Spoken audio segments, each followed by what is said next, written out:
We'll call the case of Brand Marketing Group versus Intertek Testing Services.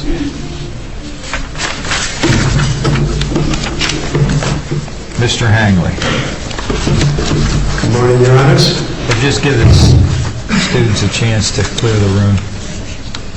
Your Honor, may I invite in-house counsel for the company to sit at counsel, please? You may, it's fine. While I'm not using my time, I'd like to introduce my partner, Matt Hammermesh from Hangley Aronchick, who is with me, and Richard John, General Counsel of Intertek. Okay, gentlemen, thank you. Mr. Hangley, you may proceed. Thank you, Your Honor. I would like to reserve 4 minutes for rebuttal. That request will be granted. May it please the Court. In reviewing the briefs pertinent to today's argument, it struck me that one reading them and one reading the opinion of the lower court could come away with an impression that brand company manufactured a product that, when it got to China, was discovered not to have a regulator in it, and that this came as a big surprise to people. I think, to put things in context, I should explain, while papers are falling down all over the place and I'm not noticing, that what actually happened was that Mr. Brand made a conscious decision, as he testified, to design a product a certain way, and that made a certain sense. He decided to put the regulator, the thing that's between on your gas grill, the tank and the grill, that little round thing, he decided to put that outboard the heater rather than inboard the heater, because it was going to be a dual-purpose heater and you might use one of two kinds of regulators. That made a certain sense and arguably came within the terms of the ANSI standard. However, it is also important to note that he had a skilled contractor, Recon, building the devices for him, and both of them reviewed the ANSI standards in reaching this conclusion. And finally, the engineers in China who worked for Intertek may or may not have reached the identical conclusion. We just don't know, because there was never any testimony adduced by plaintiffs with respect to what those people had in their minds, and this will be important during the course of this argument, having to do with both tortious liability and particularly punitive damages. Assuming that that is the case, it appears plain as day that Intertek, like Brand and like Recon, the contractor, made a mistake, because when what was done was reviewed at 2 levels within the company, that is, the engineers themselves who did the testing and their supervisor, and both of them said that this was fine. It then reached a 3rd level, a gentleman named Kirkit in the company, who had actually participated in creating the standards. And what he said was that this regulator must not only be assembled as part of the manifold, the system that gets the gas from the tank or the pipe to the burner, but it must be, as the Consumer Product Safety Commission examiners put it, pre-assembled. The standard may be a little bit ambiguous, but what they had in mind was a factory-installed regulator rather than an external regulator put on by an installer, even though the installer was supposed to be a qualified Mr. Hangley, if I might interrupt you, you appear to me, speaking as just one member of the panel, to be making some compelling arguments that would seem to be addressed to the jury regarding culpability in this matter, and I'm not sure I'm perceiving how those arguments, compelling though they may be to the fact finder, help you on appeal? No, Your Honor, I apologize if I sound that way, because I am not attempting to deny the mistake. What I am attempting to deny is the idea that this was, as stated by the trial court, some sort of a crazy, reckless venture on Intertek's part. Well, you make an excellent point in your brief about an error of the trial court regarding the form. Apparently there was a misnomer on the form. That didn't necessarily mean that they tested it to the barbecue grill. And indeed, the only testimony, and this happened, I interrupted you, sorry. Well, I was just going to follow up by saying, but that error, though it appears to me on first reading, maybe counsel will say, disabuse me of that, but it did appear persuasive to me.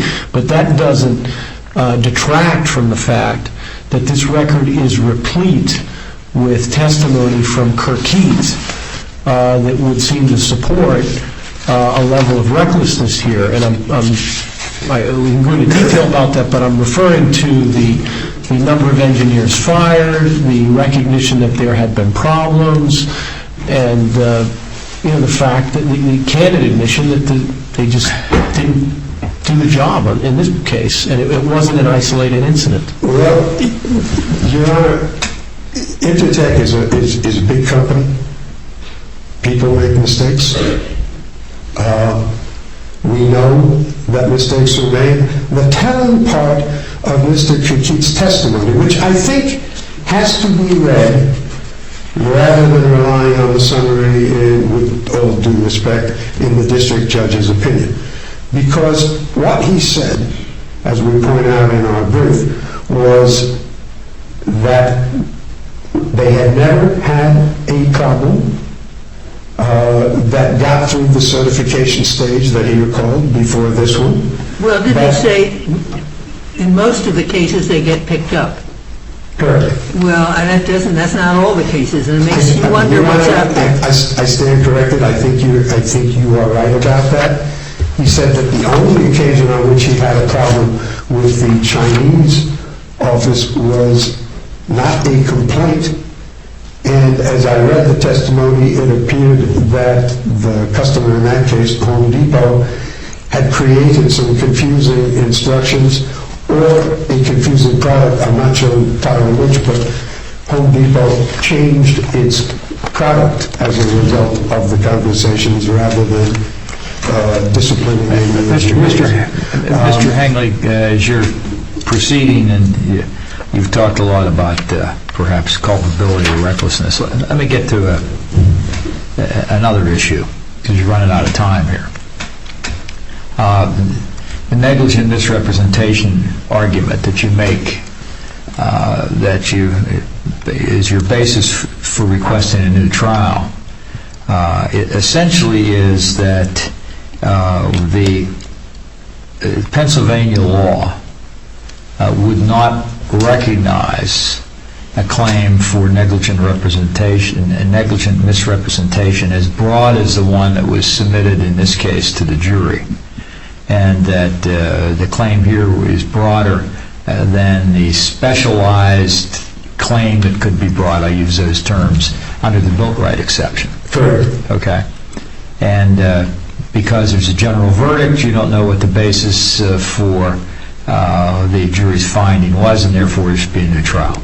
In essence, that's your argument. Well, in fact, no, what we're saying with respect to the Bill of Rights exception is that it does not apply to this case. At all. That the Pennsylvania economic damages rules in this kind of a situation applies. And basically what we're saying, that at the time the only negligent misrepresentation was made, i.e., when that test sheet allegedly came into the hands of Mr. Grant. Nothing later than that, because he didn't do anything in reliance on anything later than that. When that happened, Intertek was not giving him advice. Indeed, Intertek is not a counselor. Intertek is more like an auditor. than like a counselor. Intertek does tests and is an objective standard. My recollection is that you seem to argue that there were two distinct categories of misrepresentations. The first being the misrepresentations made on the website and the trade show, and the second, the misrepresentations in the data sheets. And you argue that under neither of those categories did they fall within the built right exception. Correct? Apart from the fact that there are no misrepresentations in the website, if there were misrepresentations, representations made to the general public cannot support a claim under the built right exception, and we've given case law in brief to that effect. With respect to the... Now, okay, here's a question I have. You didn't ask for any special verdict in this case. There's a general verdict form submitted. Actually, it was a special verdict form, Your Honor, on 49A, particular questions on the verdict sheet. But there was not specific questions that broke down the categories of misrepresentations, were there? There were not. You didn't object to the verdict sheet that was submitted? Did not, Your Honor. So if we find that you can't distinguish what the jury based their negligent misrepresentation finding on, isn't there at least a waiver that should be held against you there? I've got 20 seconds left. And we'll give you a little more time, but not much more. We'll deduct the time for picking up the papers.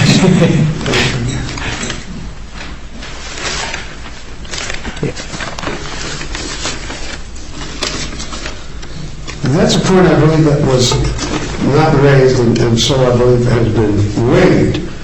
But if it had not been waived, I think that the case law on the point is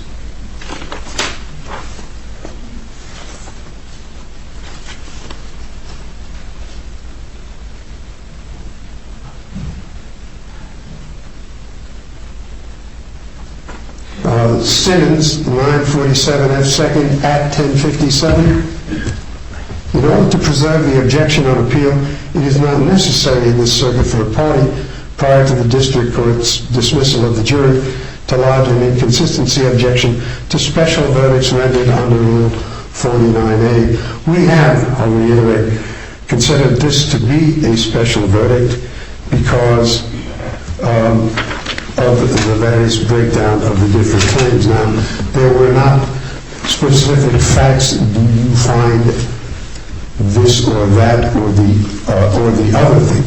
But the inconsistent verdict claim, Your Honor, is wholly apart from the built right exception claim, of course. I understand that. And finally, I know I've run out of time, punitive damages at a ratio of 15 times what could probably have been recovered, whether we waived it or not.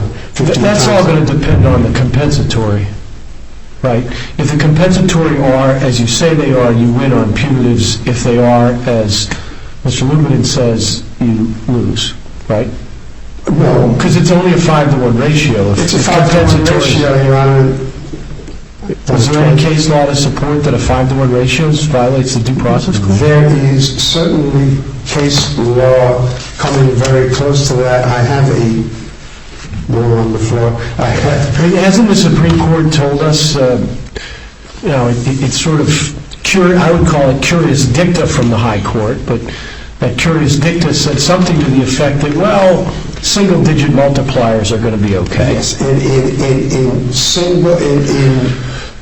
commercial harm cases, financial harm cases, as distinguished from personal injury cases, the case law seems to come in at a pretty consistent in this circuit between 1 and 2-to-1. We collected some cases, and I have a chart of them here that breaks it down. It's got...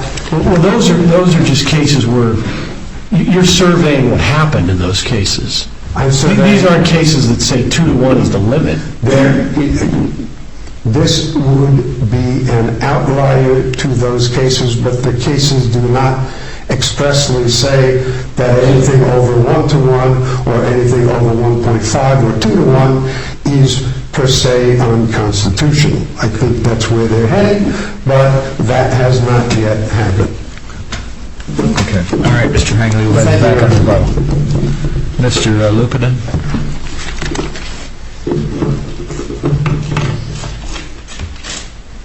Good morning, Your Honors.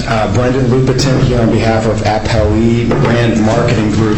And I just want to start off this point, it was sort of touched on before, that what Intertek testing, and this was discovered, I was trial counsel in this trial, and what was revealed to the jury was that Intertek is a legally permitted company that stands as the gatekeepers for all of our safety in our homes, all the products in our homes. They are the last ones to say, is this safe to American safety standards or not?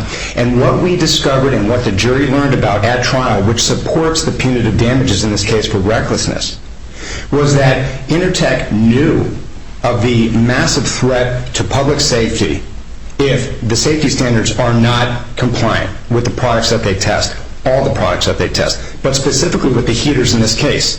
It's a home heater. Rick Kirky, their very top chief engineer, told the jury that if these things are not tested correctly, they can poison people and they can blow up in people's homes. And that starts the knowledge that Intertek had of what they're dealing with here.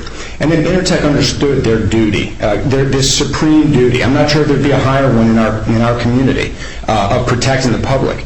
And what they did was they sent people on the standards to develop them because they knew that their standards, and what this all comes down to at the end of the day, the test sheets that Your Honor mentioned at the very beginning, is what all these tests are based on. Okay, you can train people and you can figure they're good engineers and they're going to do the job right, but what these standards come down to at the end of the day is, does this product meet A, B, C through Z? And if it does not... Didn't your client jump the gun in marketing the product, though? Did my client jump the gun in marketing the product? Yes. Absolutely not, Your Honor. Because what happened in this particular case is that Intertek represents on their website, and Rick Kirky testified to this at trial, that what customers and what consumers rely upon are the test results, okay? And what Rick Kirky testified at trial was that had these products gone out, and it was merely that the label was wrong and that the marking was wrong, it easily could have been scratched out, remarked, etc. Okay? But what Intertek did in this particular case was that they said these products were fine to be manufactured as they did. And that caused Brandis to not take any steps to quickly and easily fix the heaters before they were mass marketed. But Intertek had not said formally that we give you our stamp of approval, had they? Well, Your Honor, they did. They did. But not when Brand was looking at the test sheet. And that's when he started putting the mark on, isn't it? But David Brand was a third party. And David Brand, there's no testimony that David Brand ever put a mark on these heaters. Recon put a mark on the heaters. And Recon is the company that had the contract with Intertek. And Intertek never sued Recon for that. Brand was simply a third-party distributor that was relying upon the information provided by Intertek. And Recon may have jumped the gun, but that issue's gone because Intertek chose never to sue that company. So here Brand gets these heaters. His company represents that they're marked and they're good to go, and he goes forward with his contract, not taking any steps to quickly and easily fix these before they're mass manufactured, and they get out into people's homes where, again, they could have seriously injured people. Fortunately, they did not in this case. Okay, but you have the sale to Ace Hardware. Absolutely, Your Honor. And a few months later, after Ace Hardware begins to sell these heaters, Ace Hardware says, whoa, hold on here. We learned that, we want our money back. We paid you for these heaters don't meet the safety standards. We want our money back. Right. Okay. Your Honor, I'm sorry, was there more to your question? No. Okay. Your Honor, what the trial, what the evidence showed was this timeline, is that the heaters go to Ace and the contract's fully carried out, and Ace starts selling the heaters, no problem. And then Brand's competitor advises Intertek, we're going to sue these guys for trademark infringement. We think their product's too similar to ours. So in response to that, Ace puts a temporary freeze on selling the products. They evaluate it. Mr. Campo, the sales representative that testified at trial, said we looked at it, and then they decided to start selling the heaters again, okay, despite knowing about this and the ongoing nature of that trademark claim. matter goes forward, then Procom finds the final nail in the coffin and says, hey, by the way, these heaters The don't... first punch didn't hit. Exactly. The second Your Honor. punch worked pretty well. It was a good one. By the way, these aren't safe. That's right, Your Honor. And the reason why they So were... Ace Hardware says, wait a minute, we want our money back. Absolutely. Ace Hardware says, take these heaters back, give us our money back. But Brand, at this point in time, the testimony came out, this was a guy who was living on a shoestring budget. He's driving his mother's car, living at home with his dad. He's paid recon. He's paid his sales representatives. I don't have the money. But all this is all a consequence. All right, but what exactly was the misrepresentation here? It can't be the website. Oh, no, Your Honor. And that's You lose on that, Absolutely, right? Your Honor. That's just a distraction. All right, so what was it if it wasn't the That would be website? a program of fraud. This is negligent misrepresentation. We accurately make it out. It's twofold, Your Honor. First of all, the trial testimony comes out, and it shows that David Brand, before this testing's ever even done, is talking to Intertek sales representatives, and he's talking to them about his heaters. At the trade shows. Yeah, and then thereafter, Your Honor, there's continued discussions. There's email Forget discussions. about what Brand said. What is their misrepresentation? Well, first of all... Well, usually, they lied to your client when they said what? Who said it? When did they say it? What did they say? Twofold, Your Honor. Those are admissions by a party opponent. What the testimony showed was that Ziegler and Streibel told Brand, we can do the testing at an expert level, because that's what their website says, in China. Okay? But they couldn't. That company had never done it before. And if you look at what I'll get into if you want, the sort of just knowing, reckless disregard for following the safety sort and having uniform test standards. They make a sales pitch at a trade show. It wasn't, but it's talking to their representatives. They're telling him, hey, we can do It was a this. sales pitch. We've done this type of Wait a minute. It was a sales pitch. There was no agreement. There hadn't been any contract entered into between Brand and Intertek as a result of that trade show. Because that's what led to the misrepresentation. Okay, but Brand goes to Recon. But Your Honor, Recon's the one who goes to Intertek. absolutely Correct. right. And clearly, the We're discussions going with back to where's the negligent misrepresentation that gets you the jury verdict? Where is it? It's the test sheets. It's the test sheets. That's what we're trying to say. I think it's two parts, but it's You're the like test sheets. Procom, you're leading with your weekend. Okay, fair enough, Your Honor. You I'll took try up to stop 4 doing minutes that. to get to that. Okay, my apologies. So, no, absolutely. And if you look at the test sheets, this discussion at the beginning, something about that the test sheet, there was just a kind of misnomer. It says it right on the bottom that they tested an indoor heater to an outdoor heater standard. There's things in there that these people didn't even pick up, that they're testing a home heater to an outdoor broiler standard. But is that the misrepresentation that it's the barbecue grill, or is the misrepresentation that we certify that this is safe for its intended The use? misrepresentation is that this thing passed and fully meets the standard, and it absolutely did not. Okay. That's it. I mean, that's the end of the story as far as the misrepresentation is concerned, and it couldn't be any more clear-cut. All right, now on punies, what do you have to show what's your evidence for The recklessness? recklessness was the story came through in both Mr. Kirky's direct exam and his cross-exam combined. So I started to touch about this before. So clearly they understand this great privilege that they have as a legally permitted company that safety tests products in our homes. So they know, Rick Kirky talked about, they know what happens if these products get out and they don't meet the safety standards. So you have that knowledge of this massive potential harm right there. So then where is the conscious disregard of that? Well, here's where it is, Your Honors.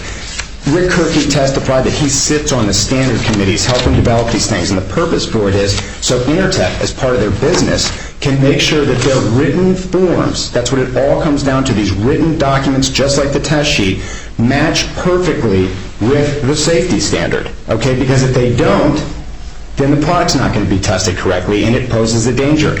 And so they're supposed to be doing that. They called it a parallel process, but it never happened. Okay? And Rick Kirky talked about the fact that no matter how hard they tried, other laboratories and other engineers were always, that this had been going on as far as he could remember, coming up with their own documents, doing their best to make do with the documents that they have, just like what they did in this particular case. And that had been ongoing. And Mr. Kirky testified, these are his words, though we tried to do our best to collect those and have a uniform best practices document, it never worked out to be done. It just never worked out to be done. It just doesn't sound feasible that they've never done testing right. It's a multi-billion-dollar company. You're suggesting that their testing regimen was always wrong? Or is it just, in this case, it was wrong? I thought this case had something to do with the fact that it was a new standard. And Kirky was involved with creating that standard, was he not? Well, exactly. He was sitting on the ANSI standard. But just to take it back one point, my response to you, Your Honor, would be calculated risk. Okay? And the reason I say that is because Intertek has an entire arm of their company that deals with products getting out that they don't even know about. It gets responded to them by other people, okay, and saying, there's another product out here that doesn't meet the safety standard. And that in and of itself is an example of the fact that this happens so consistently. Oh, and I would point you to Stephen Roll, Intertek's own expert, who happened to work there for 10 years, admitted that during his time there, this was a monthly occurrence. So, Your Honor, I would say that... What was a monthly occurrence? That there's these field reports, which are people calling Intertek and saying, I think I found a product you tested that doesn't meet the safety standard, and they have to go out and investigate that. That's their basically solution, their kind of, safety net, if you want to call it that. It's not. To deal with the fact that they can never have been able to have uniformity of documents at this company, despite the fact the entire company is based upon uniformity of documents. Can you just address the waiver issue for a minute? Because Intertek's trial counsel objected to the jury instructions regarding punitive damages multiple times. So how is there a waiver there? I think the focus of my waiver argument was more on the 552B issue, and as far as the waiver with respect to the punitive damages argument, I don't need to argue that. I think we felt that there might be something to it, but quite honestly, in hindsight, I'm not sure if there really was. What evidence is there in the record that shows Intertek subjectively appreciated the risk of harm to your client by following their standard testing procedures? Well, personally, I think it sort of speaks for itself, Your Honor, but they indicated that they knew that consumers rely upon their safety test results. That's, again, not to go to the website, it's that type of representation, but that shows their general understanding of that.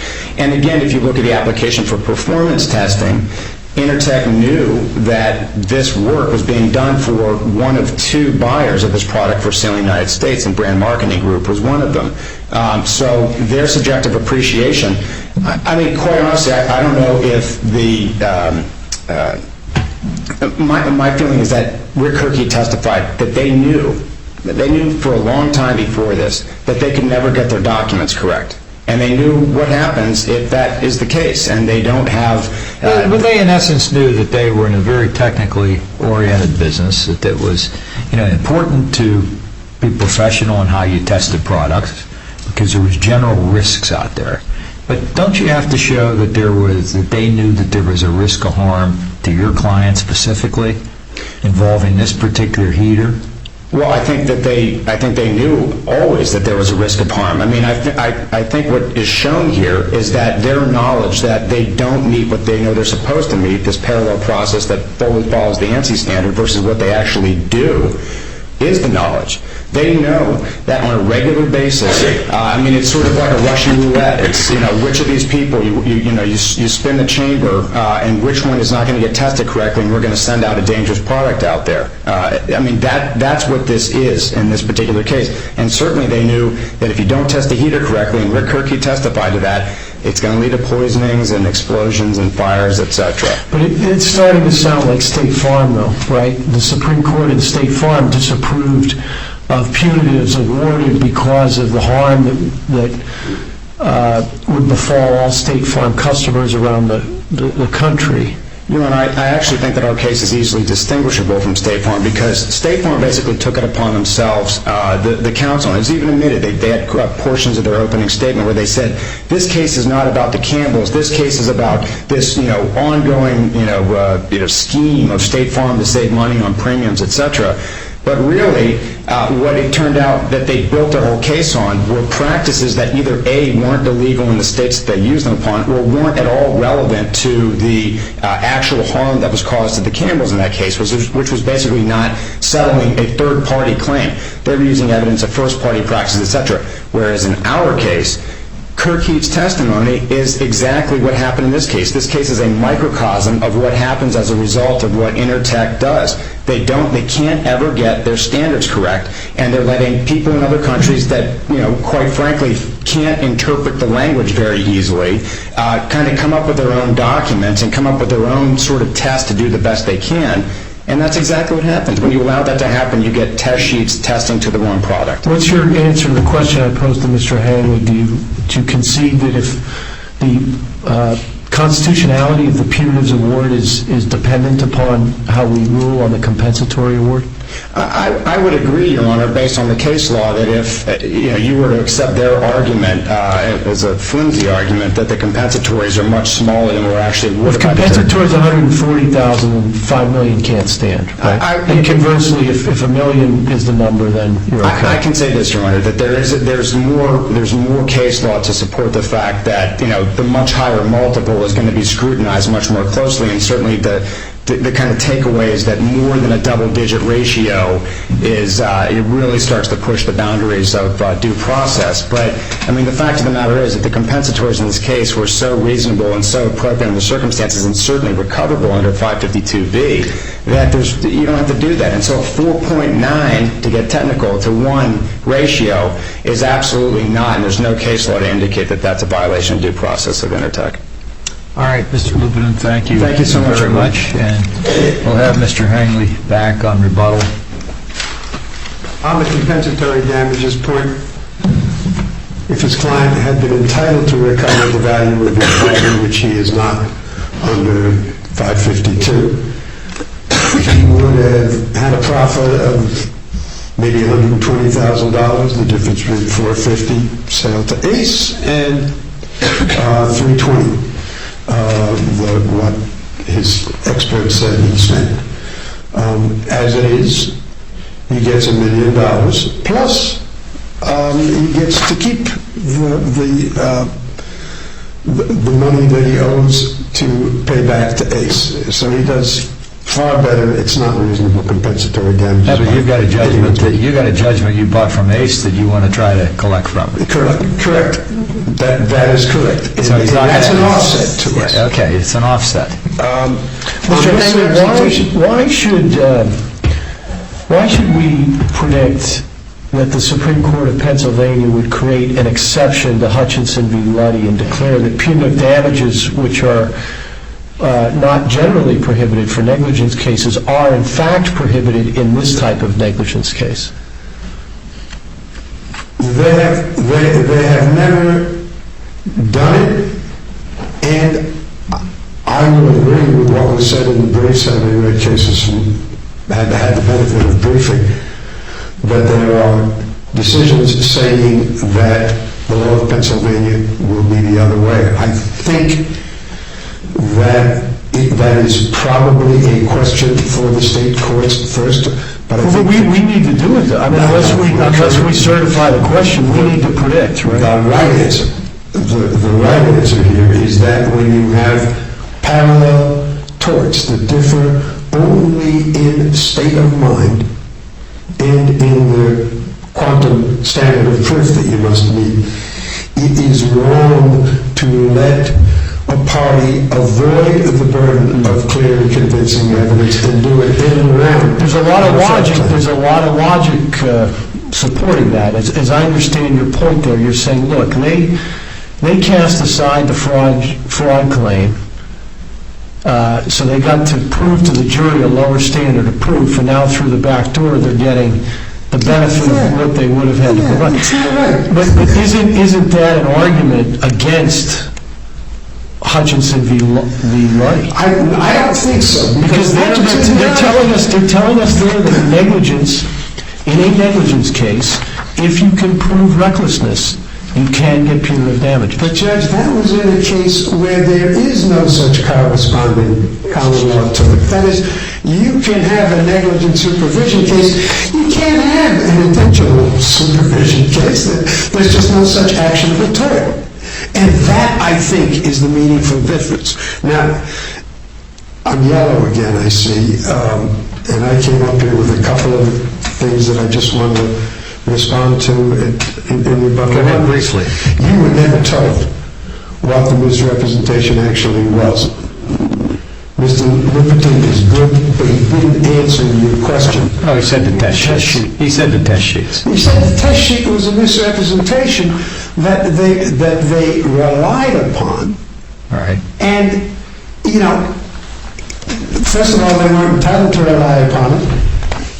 Negligent or deceitful misrepresentation requires that the evidence be made with the intention that the other person acted in reliance on it. All of the evidence is that there was no such intention here. They weren't even supposed to see that. My client doesn't believe he actually saw it and doesn't know how he came to see it. But, you know, the evidence is that he saw it, he swore that he saw it, but he was not entitled to rely on it, and the element of intent that you do act in reliance on it isn't there.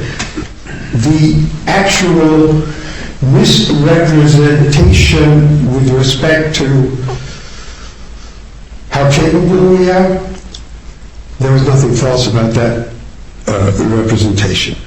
Finally, state of mind. The case that I think is most helpful here is this court's decision in Burke v. Masson.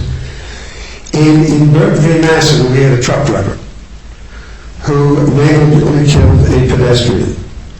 The truck driver had, as I recall, lied in his job application, saying he was more experienced than he was, lied about a number of other things, falsified his driving log after the accident, in which he apparently, although this was not a finding, fell asleep, falsified the log to cover up the fact that he worked for 14 hours when the federal reg says he could only work 10 hours, perjured himself at his deposition, and I think maybe perjured himself at trial, and I'm not sure about that, yours. And in that case, this court held, quite properly, that what you gotta know is what the state of mind of the man was when he worked too long. Did he subjectively, not what a reasonable man would do, did he subjectively appreciate the risk that he might fall asleep at the wheel? And without proof of that, this court nullified the punitive damages. Now, in this case, Your Honors, no testimony was taken from the only people who could tell you what their state of minds was, to a certainty, the two engineers. No testimony was taken from the person who dealt with the two engineers. You can't get there from here. The only testimony with respect to the people who were further up the food chain from the engineers was that they were good, capable people who made a mistake in this case. Finally, Your Honor, just one passing point. Pass it quick, because you're way over. They said something about people coming all the time and raising questions. Mr. Rowe actually testified that there were 43 such, that there were 7 such reports. I'm sorry, this is in the record at 1143.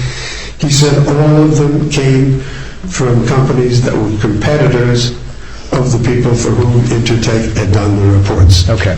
All right, Mr. Hangley. Thank you, Your Honor. All right, counsel, we thank counsel for your arguments, and we will take this matter on